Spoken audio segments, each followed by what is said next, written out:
All right. Hello, everybody, and welcome to the stream. My name is Sunny B. I am your host here at Room 420. And with me, I have Mr. Danny Boone of Rehab. What's up? Thanks for having me, dog. Absolutely, man. So, something I always kick every little stream off with is this is always my little personal favorite question because I always get to find out a little bit about the artist. Who was your very first and main inspiration that got you into music? Like, what was your first, yeah, I'm doing music moment? Uh,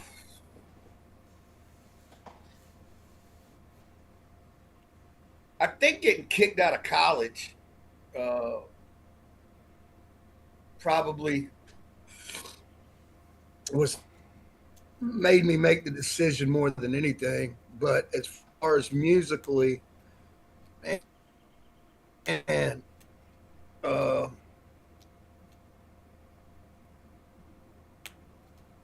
I was always so wrapped up in music growing up. I don't really know. I know that around Run DMC, Beastie Boys, around that time, a little bit before that, I started writing rhymes. You know what I mean? And just at school when I was probably supposed to be doing other things, but uh, and it carried on. I always had a hunger for it, and then I didn't do well in college and had behavioral issues, and so they asked me to leave, and then I was just like, well, I guess this is it. You know what I mean? So Hell it's yeah. something I know how to do, and it's something I could do. At the time, around in Georgia, there wasn't a lot of opportunities for somebody who was interested in hip hop, but there was I seemed to be better at it, at least around here, than most people, and that gave me a little bit of drive, and I had a lot of encouragement from friends, but yeah. Absolutely. And it's so funny you brought that up so early about getting kicked out of college because that was actually one of my questions on my sheet here for you was asking about getting kicked out of college because I found that out and I was curious about how that happened. um well, I went down to Georgia Southern and wanted to play baseball, and didn't have the grades, and then I just never went to class. I partied a lot and just ran crazy on campus. I mean, just wilding out. And I got on some kind of little probationary thing. Just didn't work out. You know what I mean? I mean, I was a lot wilder back then. I mean, like whole different kind of wild than what I mean, it was no cell phones, nobody can see me wild. You know what I'm saying? Yeah. Like that kind of wild. uh, Yeah, and it wasn't it wasn't a good thing, but I got kicked out of more than one college. I got one I just had to get out of. I don't know why I tried to go to college. It I wasn't good in high school, and I just it wasn't like it was like something that I felt like I had to do, or that my parents really wanted me to do, or something, and I was terrible at that shit. You know what I mean? I wasn't cut out for it. I, But I got kicked out of the Art Institute of Atlanta as well when I tried to go to there. Um, well, actually, I got incarcerated for a little bit, then went to the Art Institute of Atlanta, and then got kicked out of there. So whatever. that was the one that I had on my list was the Art Institute of Atlanta, the Georgia Uh-huh. College. Yeah, but Georgia College was. I didn't really get kicked out of there. I think it was just widely understood that it was probably better that I just disenrolled. I know exactly how it is feeling like you shouldn't even be at college because like man, I'm gonna be so honest right now. I graduated high school with a 2.6 and my first semester of senior year I had 191 absences. I was not for school. Yeah, That's I love terrible. school. I mean, I love being there. That's where everybody was at. I mean, I skipped a couple of times, but I mean, you do that, and then there's nobody. Everybody else is at school. The next thing you know, you're just somewhere high with.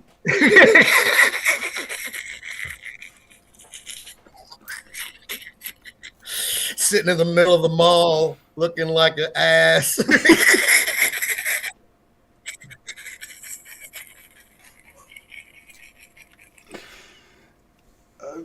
Might have been there a time or two. Yeah, sitting in the middle of the mall by the fountain. Them pretzels are so good though. We had the Orange Julius. Oh man, Orange Julius is bomb. Yeah, it is good. Fucking love Orange Julius. Orange Julius. Oh shit. Yeah. Well, you did mention that you were incarcerated. Is that how you got the name for Prime Suspect? No. A prime suspect came before. That was me and Steak just trying to.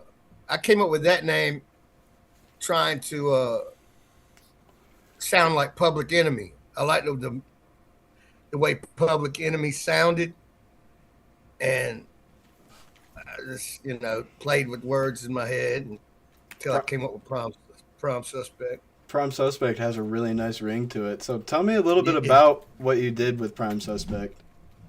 Not much. Wrote a lot of rhymes. Um, Met up with some guy eventually.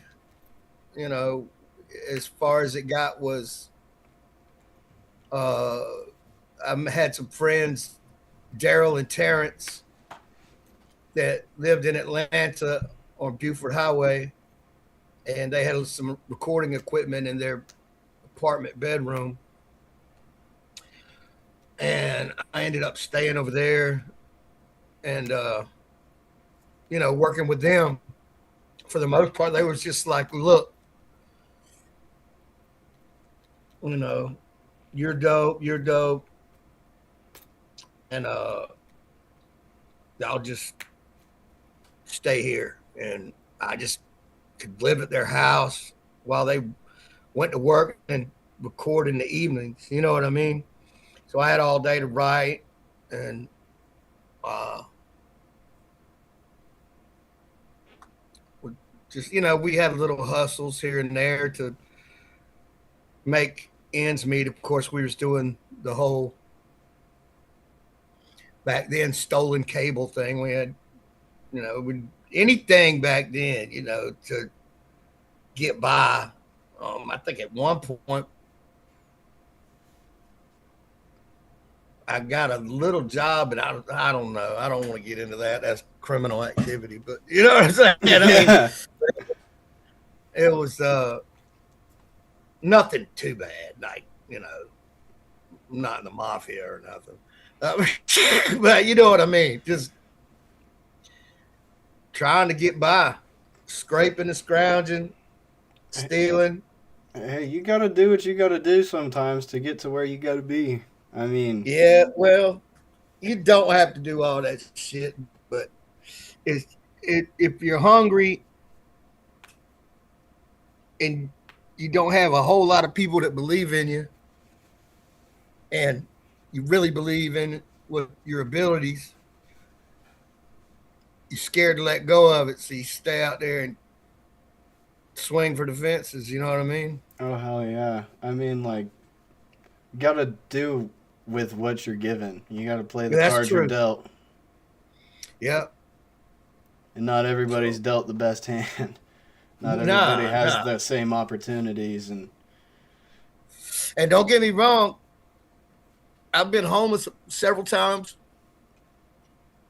stayed on the street several times, did all kind of nefarious things, blah blah blah. But I could always, uh, I could have come home and went back, to my, but I just wasn't having it. You know what I mean? It's like it ain't gonna happen there.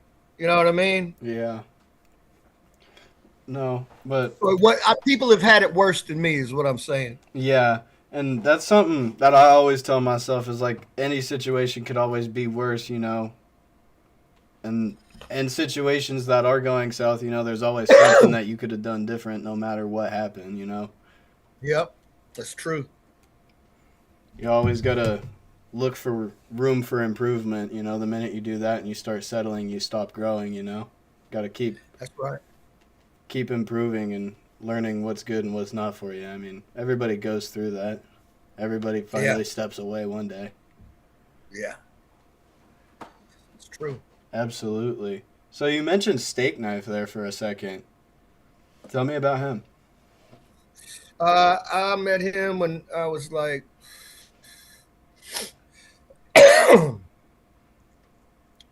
17, at this party house we used to go party at all the time, and I was the only kid I knew that really rapped like that at the time, and he was dope, and I was like, man, we ought to start a rap group instead of, you know what I mean? And I don't think he had it really in his mind to do it. I think I was kind of the uh, push to do it. You know what I mean? Yeah. Because most kids back then weren't thinking of all that. But yeah, he was dope, and I was like, yeah, man, we could do this thing. You know what I mean? And we just kept writing rhymes, and you know that became the biggest thing was having rhymes memorized and being ready to bust whenever at the drop of a dime. You know what I mean? Yeah. Because back then we could freestyle, come off top of the head, and all that. But if you truly, just coming off the top of the head, there's no guarantees in that, and so we wanted to have something just ready to go. You know what I mean? Oh yeah. And all the time, and had tons of material. So we always had that.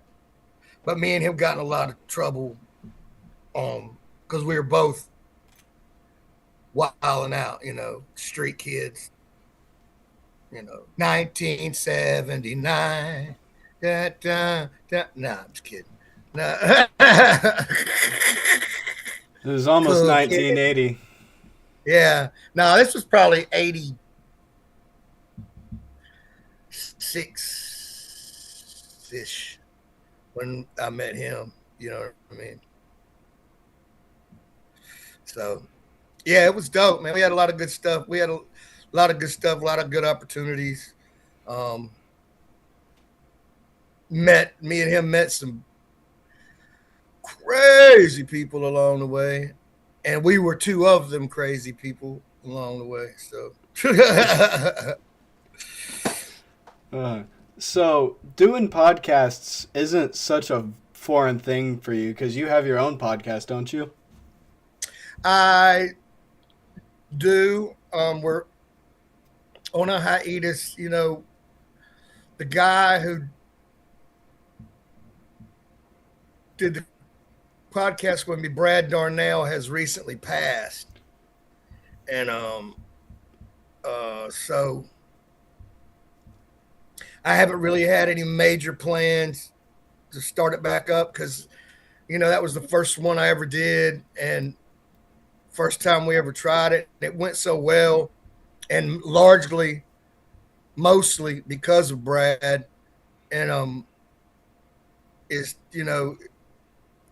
it's just tough, you know what I mean, when you lose a friend like that to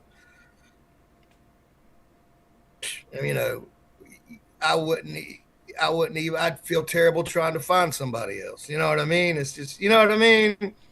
I know how. I mean, that was my dog, you know what I mean? So I'm really sorry to hear that. I didn't know that. yeah, thank you, man. It sucks. Shout out to Tara. She's going through it right now. Tara Darnell, his wife. They were married 25 years. I can't imagine, what she's feeling like. So Big shout outs. So you signed with Epic Records in 2000 and then you bought out the rights to all your music back. Tell me how that battle was. Because I remember reading it was a bit of a... I don't remember what the whole story said, but I thought... No, we didn't... I don't know. I can't remember exactly when we signed. We did come out in 2001, but I didn't buy all my rights back or nothing like that. I just bought the name Rehab back. When we got signed, I came up with the name Rehab, and then we got signed, and then we all went. Everything got discombobulated. I quit the band, came back home, and started another band.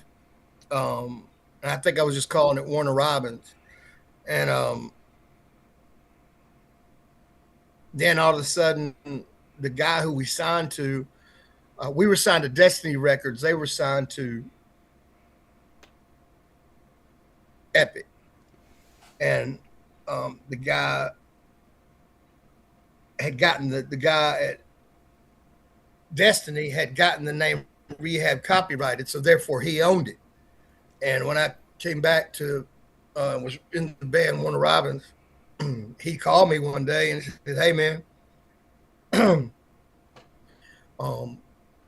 you can have the name back." You know what I mean? And that was going to help me a lot. Just that, even though I didn't really want to be at the time in a band called Rehab, because I felt like all I could talk about under that name was rehab stuff. You know what I mean? Like going to clinics, going and doing drugs. And, you don't want to be boxed in like that. But for making money's sake, he said I could buy the name back for him for a cheap price. So I did that. And went back on the road with the band. And, just decided, whatever I write about, I'm just going to write about whatever I write about. It's just a flag. Most of that stuff's just a flag. It's a brand, something to carry. It isn't it's a symbol. Yeah, it isn't like the Red Hot Chili Peppers ain't running around talking about how hot food is all the time. Mm-hmm. You know what I mean? You know what I mean? So it's like, what am I tripping on? You know what I mean? So I was thinking too much about it, too much into the gimmick of it. And of what it could be, and that kind of corned me out. But I was like, you know what, just rock with it. You've already not many people have something that you can jump off of. You know what I mean? Yeah, absolutely. So, you've done a lot of touring yourself. What are some of your favorite stories from being on the road? Uh, I remember we went on tour with Cottonmouth Kings in Lincoln Park on our very first uh, tour ever. That's when it was just me and Brooks. And I remember after the show, I went and I was looking for a place to get a tattoo. And I went and got a tattoo at this little hole in the wall place. And excuse me, I keep burping. No, you're I just good. had a mean bean. You ever had a monster mean bean? And typically when I get monsters, I just get the original green cans. I used to drink, Oh, back in high school, I used to drink like a 4 pack of those a day. Now I have Crohn's disease and I can't really drink a whole lot of those. watch out for the Crohn's. Shakes you Damn. to your bones. Yeah. Damn. But anyway, I go get this tattoo, and I'm sitting here, and this little crew walks in, and he couldn't have been more than 14, but it was Little Wayne walked in. we were in Louisiana, and Little Wayne walked in, and he was just looked like a little bitty kid, and it came in and got him a tattoo. I was like, damn, they didn't check no ID, no shit. You know what I mean? And I'm like, and I knew who he was, but he wasn't Little Wayne yet. You know what I mean? He was still with the Hot Boys and all that and whatnot. I don't know. That was cool. And then there's other times when we went on tour with Kid Rock, I got to meet a lot of people like Kirk Gibson and um, that played for the Dodgers. And I remember we played in LA, and I go on stage, and I'm looking out at the crowd, and it's like David Spade and Cindy Crawford and Slash and all these people. The porn dude, what's his name? Ron Jeremy. All these people, and just all kind of people there to see the shows, superstars or whatever. And I'm just like, I remember I looked at Cindy Crawford. She was coming down this thing, and I just looked at her, not in any kind of way or nothing. I just kind of looked and saw her, and I said, "Hey," and she just stared at me like I owed her money, and kept on moving. And I was like, "Oh, sorry, I was just here. I didn't mean to. Didn't mean to see you." There's always been a few people that you meet on the road that just are like, it doesn't matter how big they are, they'll always just have that ego that they're bigger than everybody else. And I'll never really understand that mentality because we're all people. I mean, like. Yeah, it's different, man. It's different, man. It's a different kind of mindset. I don't understand it either. Then there's another really famous rapper that I walked up to him one time and was like, "Hey, man, I just want to tell you I'm a big fan. I dig your music, blah, blah, blah." Stuck out my hand to shake his hand. And he just stood there and stared at me dead in the face. And and I'm like, wow. You know what I mean? So, people are different. Those aren't necessarily good memories there, but I got a lot of memories. Hey, Um, being on the road so stacks up full of them. yeah, you almost forget how many you got, and they just pop up randomly whenever you. Or yeah, you'll get a Uh, little reminder and you'll be like, "Oh man, I completely forgot that happened. Wow, how could I have ever yeah, forgot that happened?" yeah, yeah, yeah. Ah, frick, man. So you have a lot of really good music out there. I'm not gonna lie, I have quite a few favorites out of yours, but I want to Thank you. know what was your favorite, and when you finished it, you just looked at it and you said, "This is art." What song for you was that? Um,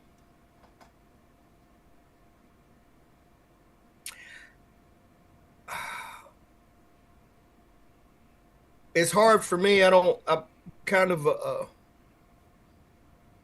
I like. Um, I don't really have a favorite or one that. Uh, everything's for me is about the next thing.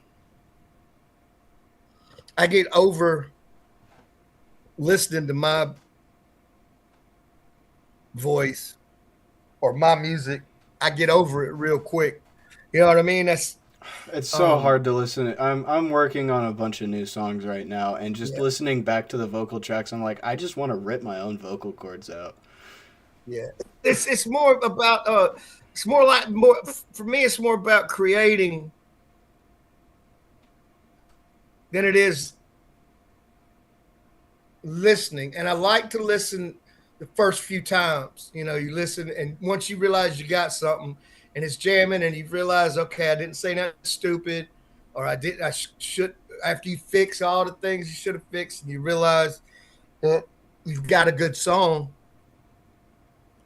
At that point, you know, you're kind of like, okay, now I got to learn this and practice it, and get, you know, and I really love being in the studio. You know what I mean? So it's uh it's tough. I'm trying to think of something that we've done some bangers though, for sure. And I've always liked working with other people. Um, like when I worked with Demon Jones and or with Steak or with uh, even the guys I'm working with now, Rehab and Shag Coley. Um, I, I when you're in a band, it's more about something about with a band. It's more about creating a song and getting that going. But when there's more than one rapper on a track and it's a rap song environment, there's like a unspoken uh, competition. You know, not a nasty mean competition, just like everybody. Let's see how we can add to this song. You know what I Yeah, mean? to competition to Working make your part like just have a little bit more extra flair. Like I totally get right. that. You just but it still has the same team player Oh yeah. vibe to it. Whereas and a band is a team, you know, where you all going the same thing, but everybody don't get their shine. You know what I mean? It's kind of crazy. You know, there's a lead vocalist, and then everybody's in the band, and you know that ain't the way I see it, but that's the way it looks. And Yeah. um, with rap music's more like a team baseball player team type of we're all in this together type thing, and Yeah, like Beastie Boys, that's the D12 type stuff. Where they're all like, right. You feel, and I've always played sports growing up, so I've always been a part of a team, and I like that um, about it. But when it starts getting non-teamish, then it starts getting squeamish.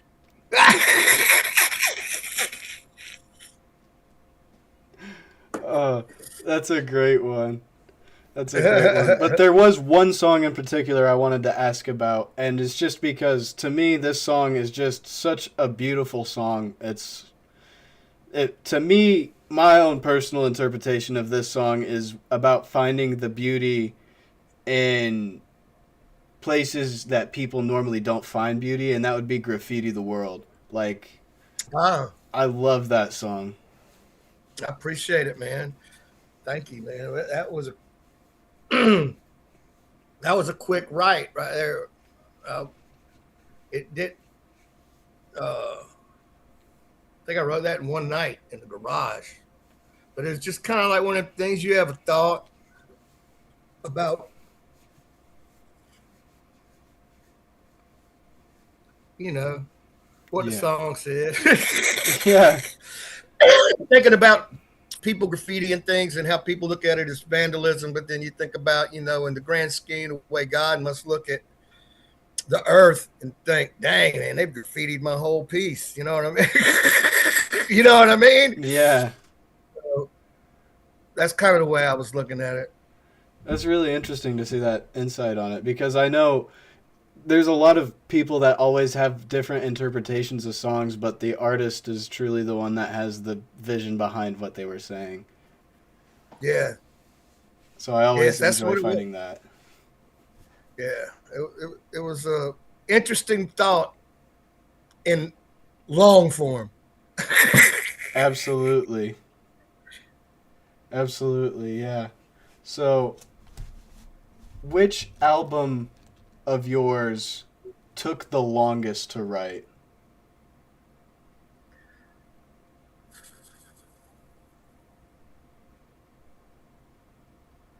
I'm not sure. Um, Probably some of these, and it didn't take that long to write. I think it just took more time to get it pressed and put out. You know what I mean? I've always got a lot of songs laying around, but sometimes it'll be just you're scraping random songs together because you feel like you need to have some content out just to stay in the game. You know what I mean? And I um, yeah, I don't know. I don't know which one took the longest. Probably the first one. To Whom It May Consume? No, To Whom It May Consume. I don't even know. That's just some craziness right there. That was like our first time in the studio, and we were doing Brooks and Steak were doing all the beats. Jan Nayrud was let us in his studio, and it was just everybody experiment. We didn't have no deal, no nothing. We was just kids that wanted to rhyme and do our thing. So it was kind of crazy. You know what I mean? But probably the songs didn't take that long, but getting it all done as far as Southern Discomfort goes. You know what I mean? Southern Discomfort. We had somebody in the chat saying that was one of their favorites and they loved the album art on that one. Yeah. Yeah, it was cool. Hell yeah. So, I have a question that's been sitting on my mind. Have you ever taken a shit in the dark? Yes.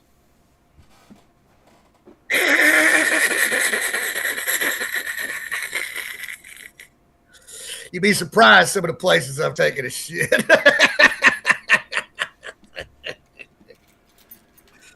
Oh, yeah, dog. I'm shitting my pants, bro.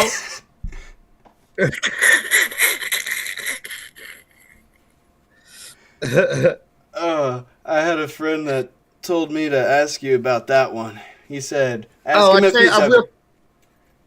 All right. ask him if he's ever taken a shit in the dark. Okay, he must know the story. So me and my dad were working. My dad was a carpenter. We were working on these apartments, the electricity was off. We were painting outside, but the door, he had a key so you could get inside in case you had to use the restroom.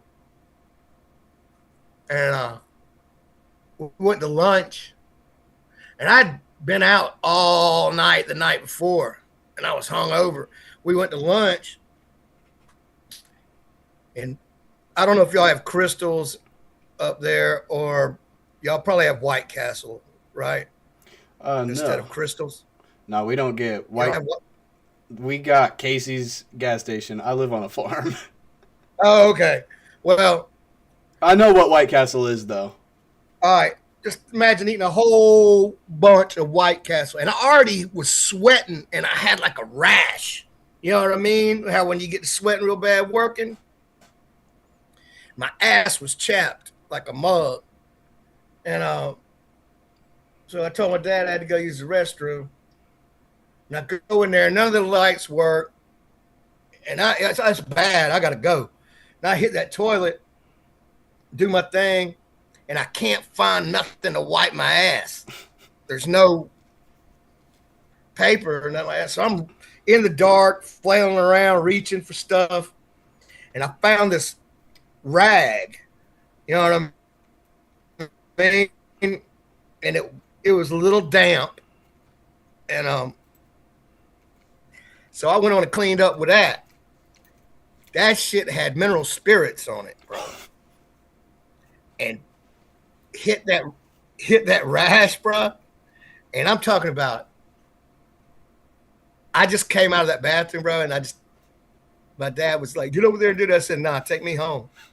Take me home. I had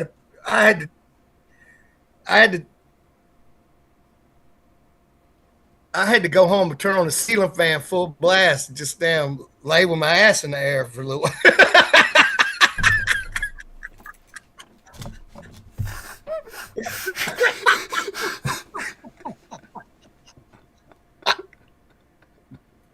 Oh, it was so bad, dog. Oh my God, I can only imagine. Oh, dog, it was so bad, guys. I'm talking about searing. Ugh. I can only imagine. Right. Jesus. I apologize for this. No apologies here. This is a free space. This is a free space. You were here to talk about what you've been through. You can be as explicit as you want. Yes. Oh my God. Well, I don't want to be too explicit. Yeah, that's understandable. Yeah, that was terrible. And then, oh man, it sounds like you got a lot of shit stories. Oh man, come on, bro. I've been caught out there a lot. One time when I was locked up, we were on the side of the road, we cutting down trees, bush axing, whatever, little chain gang type deal. So we're out there working, and we go to lunch. It always has something to do with lunch. And we had bag lunches, so I think we had a peanut butter sandwich, some orange juice, an apple, and maybe something else, a little something else. But it was like my third day there, and we was working, and we went to lunch, and I was hungry. I ate my sandwich, and I ate my apple, and then I looked over, and this dude ain't eating his apple, and I said, "You gonna eat that apple?" And he said, "Nah." So I grabbed the apple, ate his apple, then grabbed somebody else wasn't eating theirs. I said, I ate about 4 or 5 apples, and we was working near an elementary school. And all of a sudden it hit me. I had to go. And I got a jumpsuit on. You know what I mean? So I told the detail boss, I said, I got to get this done. He said, look, go up under the front seat of the bus, get that toilet paper, go out there in them woods. He said, don't try to run because you will get found. And I said, I ain't going nowhere. I said, I'm telling you, I got a shit. And so I go out in these woods across from this school, and I lean on I take off my jumpsuit, get it around my ankles, and lean up against a tree so that I'm not shitting in my damn uh, Jumpsuit. jumpsuit. So I'm trying to lean back and do all this. I'm doing gymnastics in the woods, trying to damn keep from shitting all over myself. And about that time, the school bell rang, and all them kids came running out of that damn school, running through the woods. And there's a inmate just sitting up against, I'm just sitting out there shitting, and all these kids are running by laughing. You know what I mean? I don't know. I thought that was funny. It was like, them kids didn't know what they was getting that day. Pretty amazing and embarrassing. I fucking, yeah. Shit. Oh. Yeah. Have you ever had any accidents on stage? I almost shit myself on stage once. That was mortifying. No, I've left stage and went and used the bathroom, and I've vomited on stage before. Was it from drinking? Probably not. I wasn't drunk at the time, but there was one time when we did so many shows, and I would scream and go so hard, and I drank, that eventually my throat would get I would almost gag when I screamed. You know what I mean? And I don't know what happened, but I did that more than once. Yeah. I've definitely, yeah. After a few nights on tour, your voice does get to a point where it, like, just using it almost makes you sick. Yeah. Yeah. I think that might be like a thing with the body to like be like, hey, quit using your voice so fucking much. You're gonna cause vocal strain. But you know who don't care? The people who book the shows. That's facts. That is facts. You get real rich. If you get real rich, and then you can, then you start canceling shows. You know what I mean? Ooh, voice. He needed a voice rest. Ah! I want to get to the point where I'm like almost touring every day of the week of the year. Yeah. Every year. That would be. It's rough, though. It's rough. But it's if it's what you wanted to do, it's like anything else. If you start a business when you're a kid, if it's roofing houses, if you're not getting work, you don't feel like you're doing nothing. You know what I mean? And so that's you want to stay busy. Absolutely. So, sorry to change subjects here, but this was a question I had hanging in my head. So, you do a lot of rap, and I wanted to know who your main inspirations for your flow was, like who your top lyricists are. Well, right now, if I had a top 5, I would go Rakim, Eminem, Lupe, Black Thought, and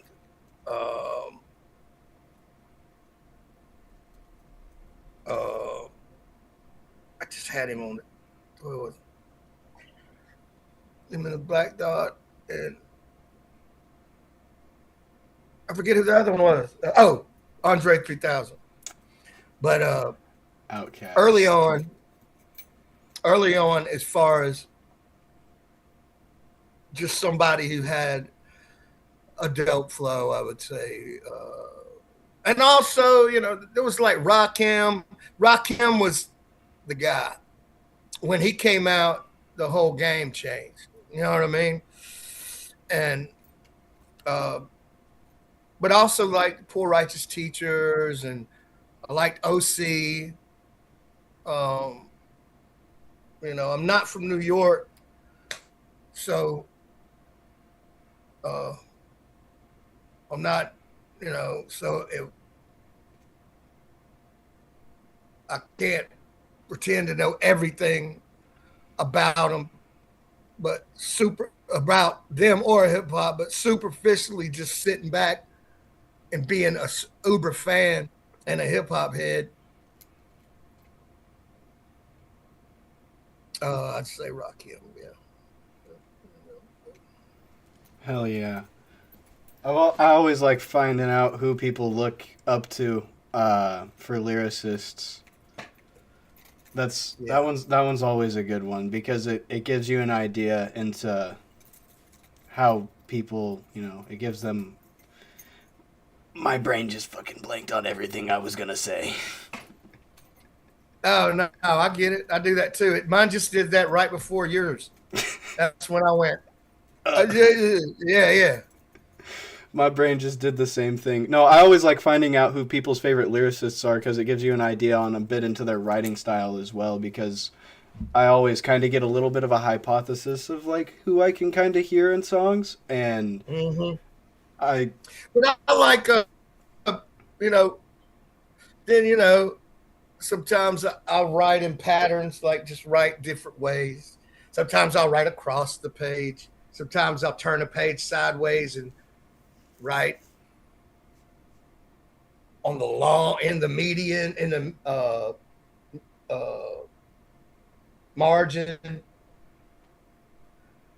and go that way down the page. That way you can I don't know, just do different shit. And sometimes I'll write 2 words and 2 more words and 2 more words and 2 more, just whatever. Just once you want to stay,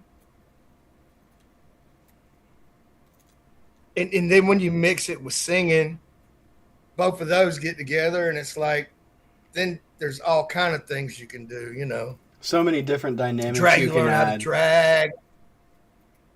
Yeah, you could drag out words and hit on different uh, spots. It's fun. It's really is fun, and um, it's almost like an old lady crocheting. You know what I mean? She sits there and does it every day. You know what I mean? Comes up And with different patterns, and they all yeah, comes up not with a one of them look the same. yeah. Look, I got a pot holder. Look, I got a blanket. I made a poncho. I mean,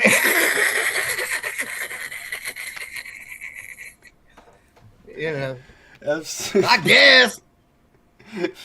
Hey, lyrical crochet, son. This is lyrical crochet, kid. Lyrical crochet. Yo. Yeah, B. Not to be confused with lyrical knitting. They're two completely different flow styles. Yeah, there's another one too. I can't remember what it is. I wanted to say it. Absolutely. So, if you had one message that you wanted to leave with your music, what would it be? Well, I would probably get rid of half of it. Some of the early stuff, I regret a lot of things I said and things that I was putting out and things that I was part of putting out. You know what I mean?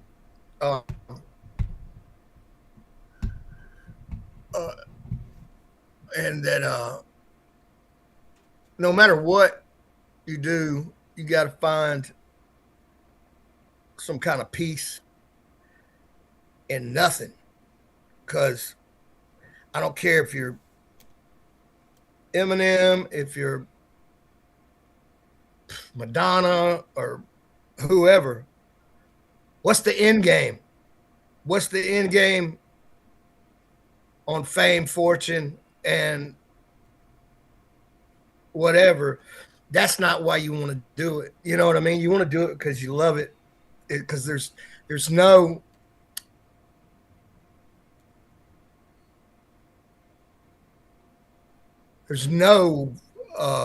end game to any of it. You know what I mean? As far as what you finally achieve, you get all the trophies, you can get all the things, but if you don't know the that God is in control and that peace is what you really need in your life, then, that's about that. You know what I mean? Because I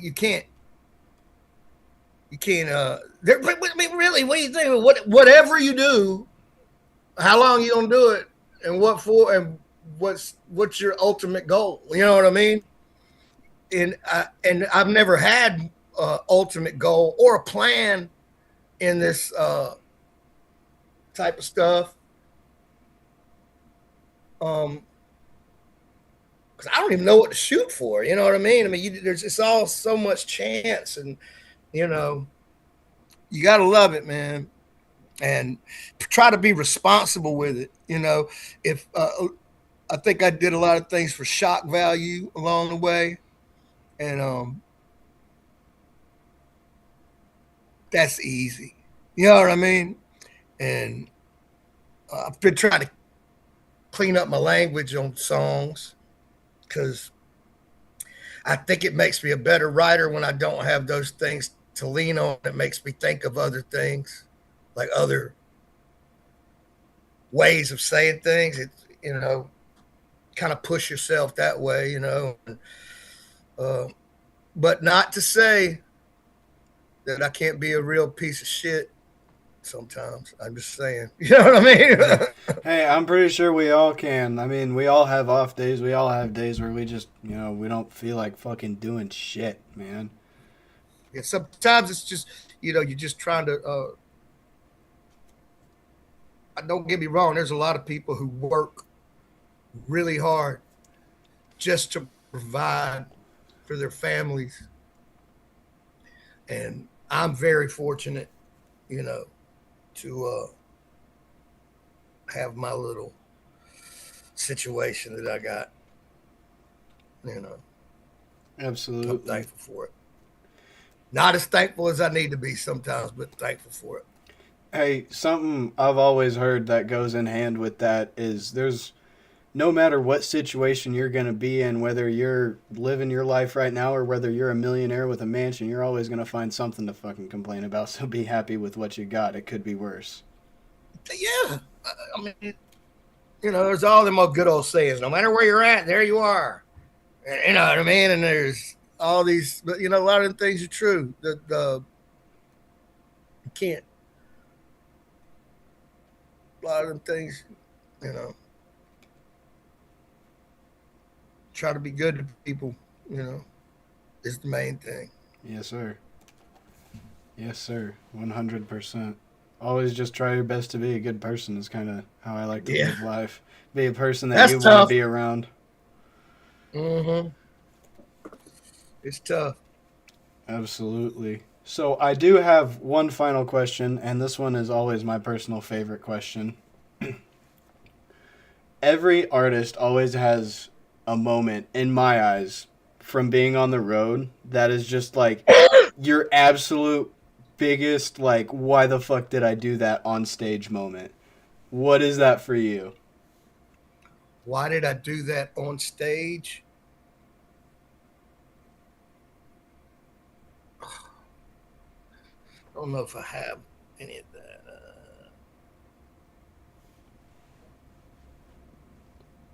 I remember I just remember one time me and Brooks getting booed real bad in Atlanta.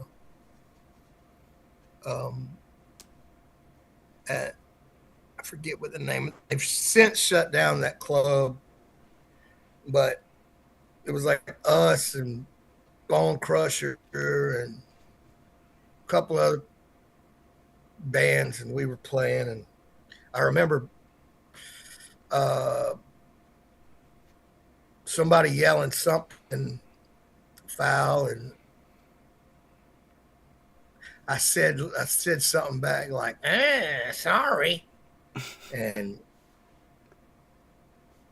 I think about that, like I don't know, I felt real corny that day. I was embarrassed. You know what I mean?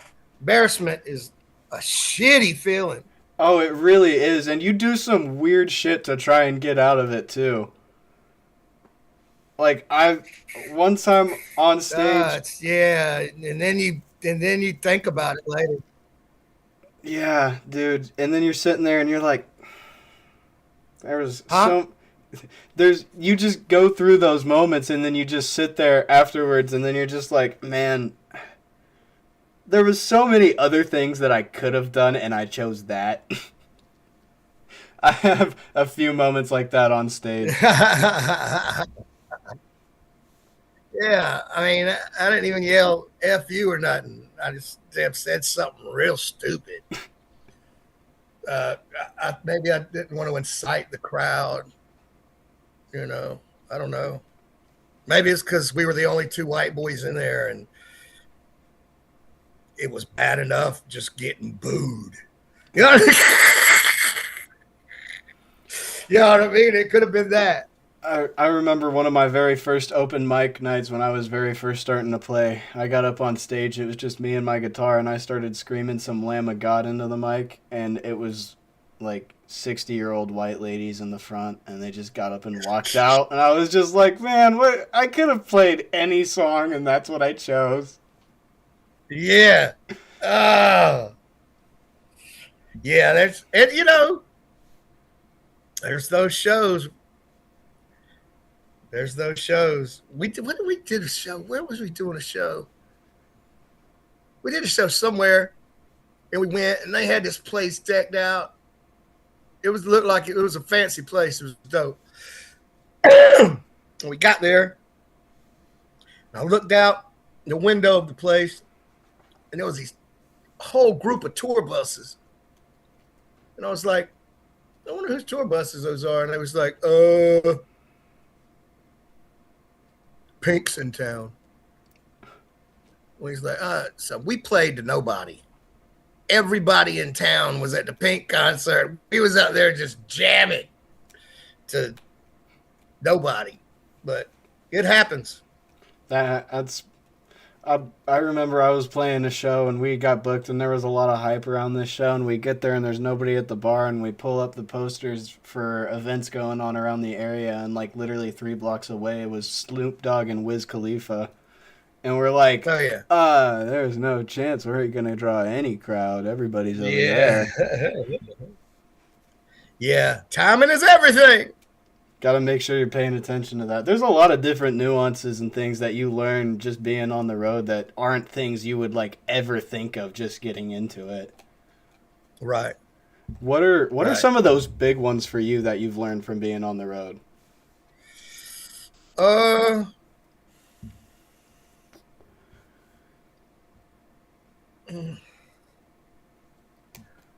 I don't know. I mean, uh, I don't know. I mean, there's so many pop up all the time that you're not expecting. You know what I mean? Just, you mean, you witnessed the shit chronicles. You know what I mean? As far as, you know what I mean? There's that. You know what I mean? Um, um, Trying to eat good's tough. You know, eating gas station food is no good. You can only eat so And many of those burritos before you shit yourself. oh my god, the bomb Bomb burritos. burritos, Yeah, yeah. Which ones do you get? The green ones or the red ones? yeah. I don't get the hot ones. Uh, I don't. I don't really get them anymore, but I try to get something healthy the best I can when I'm in there. But Yeah, sometimes you go it's over to the tough. fridge section, they got like those wraps in there. Yeah, I'll go. I'll get like a whole bunch of pistachios or cashews, whatever, and some. You know what you can do though that I found is if you like tuna, is go to the store.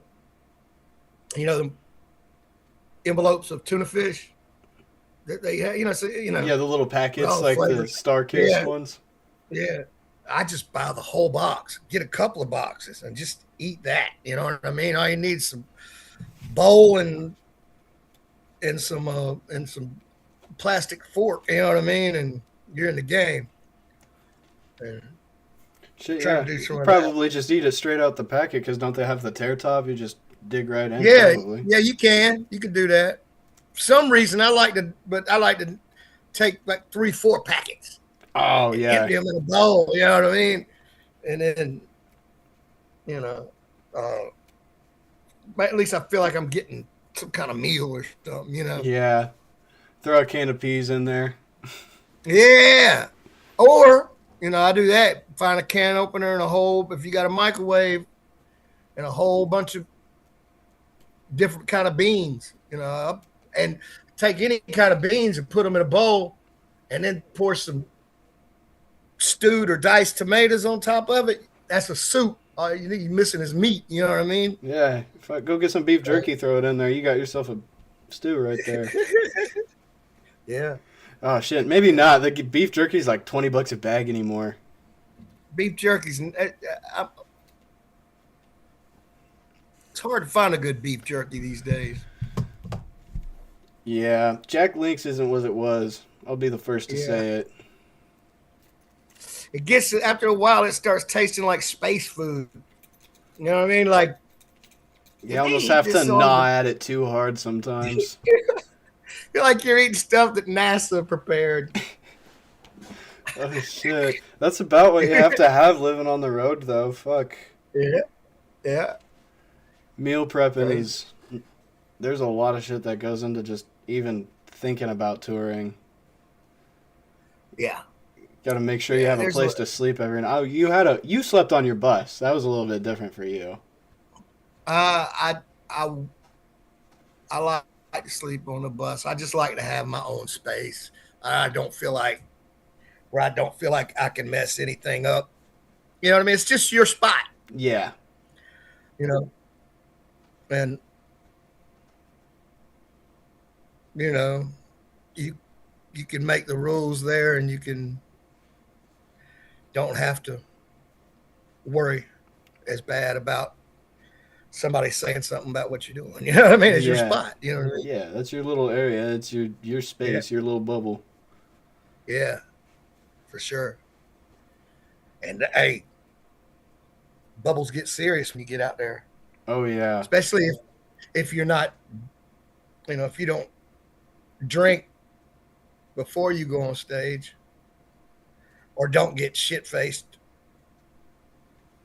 after the show. Everybody else already is, and you are not. And, you want to go out there and mingle. So you're just not at that level. Yeah, you're not at that level, and then all of a sudden, when it's over, you're like, okay, I need my spot. You know what I mean? Yeah, you gotta have your area to be you for a minute.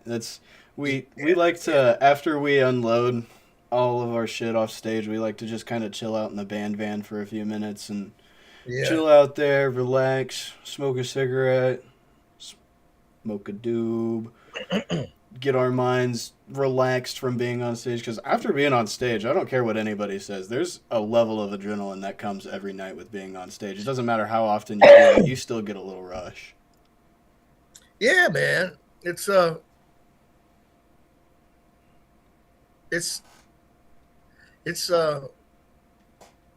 different feeling, almost like I guess they would call it a runner's high or whatever. Like, I guess you just kind of sit there like, Yeah, because you have to like decompress for what just happened. Like, oh, finally made it through all that. And I mean, like, it's like, I almost say that being on stage is a drug because it does something to you, man.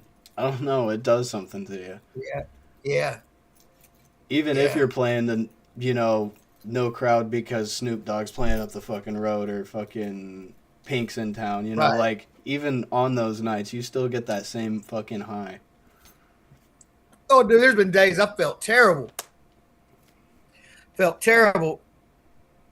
As soon as they go into a song and everybody's playing at once, it's like it all goes away. You know what I mean? You're just right there killing it. You know what I mean? It's almost like it just puts you in a different reality. Yeah. Things are a little bit more in your control, almost. Feels like you own the moment, almost. Maybe. I just always want to be dope. You know what I mean? Absolutely. It's just like, you know, that's what you want to do. Absolutely, yeah. Well, listen, man, we are nearing the. We've been on live for a little bit over an hour, but I. Do you have any final closing words for the crowd? I really don't. Uh, Thank you guys for watching his podcast, and um, y'all go check out 30 Day Tour. There's an album coming called 30 Day Tour. Me and Rehab the Boss did, and we got a new single called Raised Like This that's out. It's doing pretty good numbers. Y'all go check on it and spread the word if you can. Make sure you guys go stream all that. Go listen to all Rehab. Go listen to Danny Boone. Make sure you're checking everything out. Make sure you go follow Danny Boone. Make sure you guys share him some love. Thank you guys so much for being out here. Thank you, Danny, for being here. I really appreciate it. Thank you, Sonny B. I appreciate you, dog. I'm so great to finally talk to you. I've been waiting since Indiana. I wanted to sit down and talk with you in Indiana, and then I just ended up like not seeing you like the whole time. I think we smoked for a split second outside, but then we both split off in different directions because I had one person calling me inside, and you had to go take care of something else. In the alley. Yeah. Was that in the alley back there? Well, I get it ain't an alley. It's just behind the building. Yeah, kind of like the back parking lot loading area. Yeah. PL. Pierre's, yeah. Fort Wayne, Indiana. That was... No, I almost was going to say that was... No. Never mind. I thought that would have been the last... I saw Daniel in Tennessee. I went to his house. But thank you guys so much. Daniel Dwight, yeah. That's my big brother. Oh, yeah, Daniel Dwight. Yeah. Yeah. Cool. He's Shout out to Daniel. He's my big brother. I love Daniel. But thank you guys so much for coming out to the stream. I appreciate you guys. Much love. Until next time, deuces.